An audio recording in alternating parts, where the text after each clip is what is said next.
The aim of the game here is to take your hips through as many different ranges of motion as we possibly can, working to bring some warmth and fluid into our joints and prepare ourselves for some movement. We start off with some windshield wipers from side to side. We can do 10 to 20 of those, and then we're coming into this 90-90 position, so knee and ankles at right angles, front and back. The intention here is to raise yourself up, fold yourself over that front leg and scour along the ground. You'll feel some stiffness and tightness into the glutes, the outside of the hip, and just spend some time working through those ranges.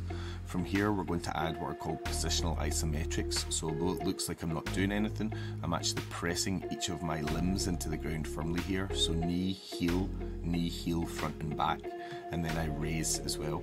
From here we're coming into a side stack position. We're going to work on thoracic mobility, so opening up and warming up that upper back.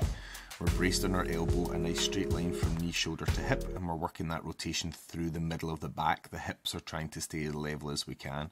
From there we extend the arm overhead, and we're thinking about making a long front crawl stroke as we pull the hand over and back. This is going to lengthen through the armpits and the lats and help your mid and low back feel absolutely fantastic.